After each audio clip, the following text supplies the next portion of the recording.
અમદાવાદમાં ટ્રાફિકના નિયમનું ભંગ કરવું ભારે પડશે। પોલીસે ટ્રાફિક નિયમન બાબતે મહત્વનો પ્રોજેક્ટ લોન્ચ કર્યો છે। ડેશકેમ પ્રોજેક્ટનું લોન્ચિંગ કરવામાં આવ્યું છે। ઇન્ટરસેપ્ટર વાહનોમાં મોબાઈલ કેમેરા ઇન્સ્ટોલ કરાયા છે। મોબાઈલમાં વિડીયો કેપ્ચર બાદ મેમો કંટ્રોલ રૂમમાં જનરેટ થશે। રિક્ષા ચાલકોને લઈને પણ ટ્રાફિક પોલીસની જાહેરાત। મુસાફરને મીટરથી ભાડું નક્કી કરીને મુસાફરી કરાવવી બનશે ફરજિયાત। 1 જાન્યુઆરીથી મીટર વગરના રિક્ષા ચાલકને દંડ આપવામાં આવશે। રિક્ષા ચાલક ભાડું વધુ વસૂલતા હોવાની ફરિયાદ બાદ આ જાહેરાત કરવામાં આવી છે। ટ્રાફિક પોલીસે રિક્ષા ચાલકોને મીટર લગાવવાની અપીલ કરી છે।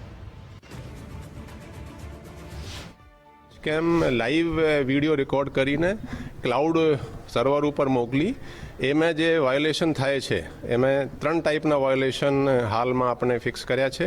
એ ટ્રિપલ રાઇડિંગ, વિધાઉટ હેલ્મેટ અને રોંગ સાઈડ।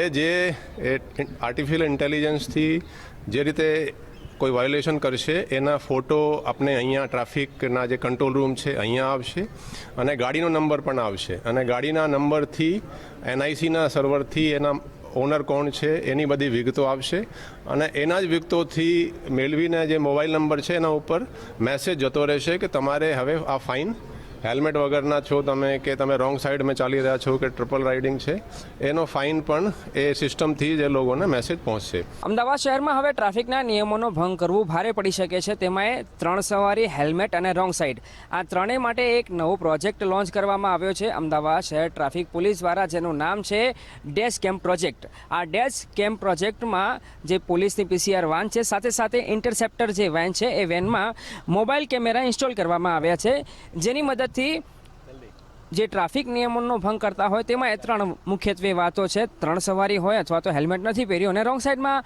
જે લોકો આવતા હોય છે એમના વિડીયો આ મોબાઈલમાં રેકોર્ડ કરવામાં આવશે અને સીધું મોનિટરિંગ કંટ્રોલ રૂમમાં આનું થશે અને કંટ્રોલ રૂમમાંથી જે આ 3 પૈકી કોઈ પણ નિયમનો ભંગ કર્યો હશે એના માટે એને મેમો ફટકારવામાં આવશે। એટલે અત્યાર સુધી ટ્રાફિક પોલીસ અલગ અલગ પ્રકારે ટ્રાફિક નિયમન માટે કામ કરતી હતી, તેમાં એક નવો ઉમેરો થયો છે, જેના કારણે મહત્વની વાત એ છે કે સીધી તકરાર પોલીસ અને લોકો વચ્ચે નહીં થાય। સાથે સાથે 28 જેટલા કેમેરા આપવામાં આવ્યા છે। એટલે આ રીતે મુખ્ય રસ્તા હોય કે જ્યાં વધારે આ 3 બાબતોનું ટ્રાફિક નિયમન ભંગની શક્યતાઓ રહેલી છે એવા સ્થળો પર 28 જેટલા પોલીસકર્મી પણ ઊભા રહેવાના છે, જેઓ આ મોબાઈલની મદદથી પણ રેકોર્ડ કરશે વિડીયો અને જો નિયમનો ભંગ થાય તો આની મદદથી પણ જે તે વાહન ચાલકને મેમો મોકલવામાં આવશે। એટલે કે આ મહત્વપૂર્ણ પ્રોજેક્ટ છે અને મહત્વપૂર્ણ પગલું છે, જેના દ્વારા ટ્રાફિક પોલીસ હવે આ ખોટી રીતે એટલે કે રોંગ સાઈડમાં વાહન ચલાવવું અથવા તો જેમને હેલ્મેટ નથી પહેર્યું